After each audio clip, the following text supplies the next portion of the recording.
Hello again, this is Bob Weir with the Cross Timbers Gazette, and my guest today is William Anthony Porter, who is a candidate for a seat on the Court of Appeals for the 2nd Appellate District of Texas, located in Fort Worth. Thank you for being here. Well, thank you. And Mr. Porter has asked me to call him Andy, so I'll be happy to do that. Please do. It makes it easier when we speak. So, Andy, let me begin with some background information such as education, occupation, family, etc.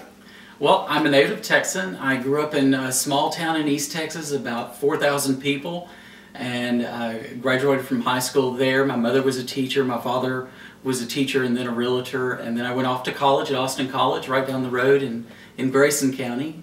Graduated in 1995 with a Bachelor of Arts. Graduated with honors, and then went on to law school. Went to law school in Iowa at Drake University, and there graduated in 1999 with a Juris Doctor, again with honors, and then came back to Texas so that I could serve the people who helped raise me. And so I became a prosecutor and worked as a trial and appellate prosecutor for about 4 years, and then got a call from the Court of Appeals in Texarkana asking me to apply to be a staff attorney there. And so I was a staff attorney there for 7 years, and now I'm a prosecutor here in Tarrant County. All right, how about telling us what are the qualifications to be an appellate judge? Under the Texas Constitution, you have to be a licensed attorney in Texas for 10 years before you're even eligible to run for office, and I meet those qualifications. All right, and how many counties are in the jurisdiction of the 2nd Court of Appeals? There are 12, and it covers a very big district in North Texas, all the way from Hood and Tarrant counties in the south through Denton County, and then on up to Wichita, which is Wichita Falls up north. Ah.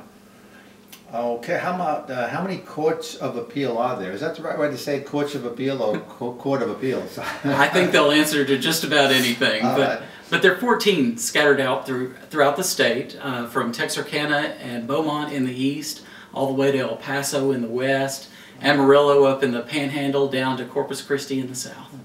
And the amount of justices on the court that you're running for? There's 7, and they serve staggered terms.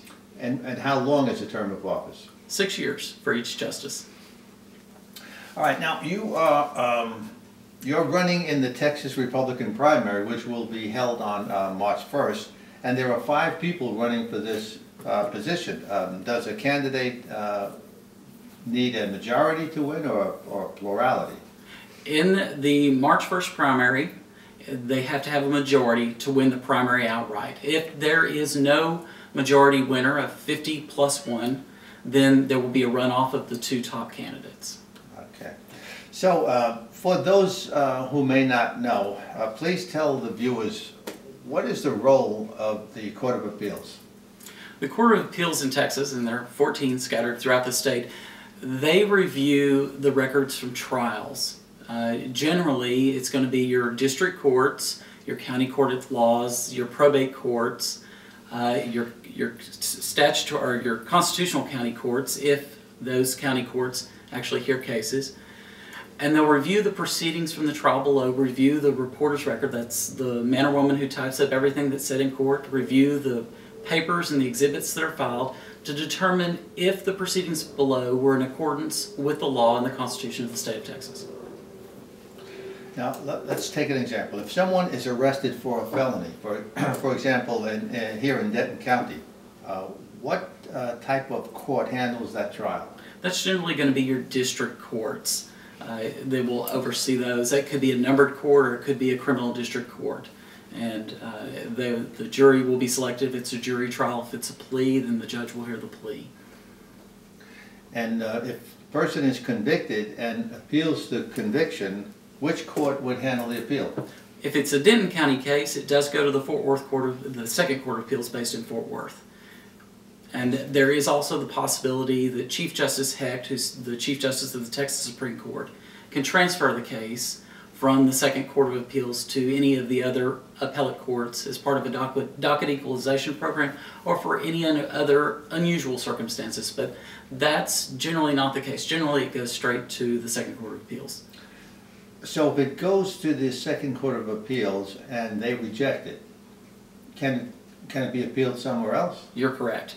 The defendant, or if the defendant loses, or if the state loses, either side can file what's called a petition for discretionary review, and that goes to what we call in Texas the Texas Court of Criminal Appeals.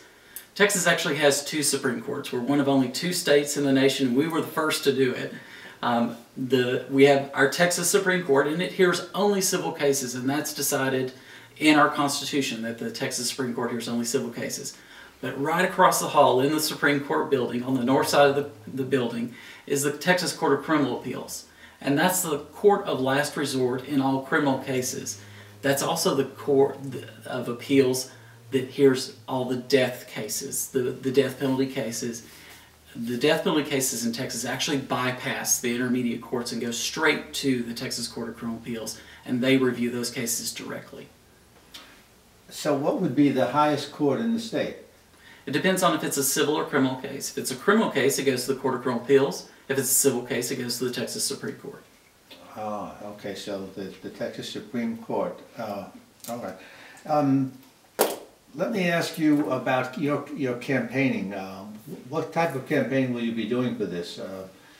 You have until March 1st, so and there's a lot of candidates running for it. So I've been very fortunate to get out, and I've been actually working on my campaign since July and August of last year. Before that, informally. But I've been very fortunate the last several months to get out and meet a lot of wonderful people here in Denton County, also in Tarrant County, Wichita County, Cook County, Jack County. There's some great people in the 12th District, and I'll continue to do that, making those one-on-one connections and picking up endorsements, including endorsements here in Denton County. I feel very fortunate to have done that, and I'll continue to work on that all the way up to March 1st. Well, I would also like to mention to viewers that all of these videos of people who are running that has any connection with Denton County, there will be on the Denton County Republican website, and that is www.dentongop.org. This video will also be there, along with others that have come over for the interview. And I want to thank you, Andy, for being here. It was a pleasure to meet you. I wish you a lot of luck in the campaign. Thank you so much for having me. I appreciate it. And thank you for watching.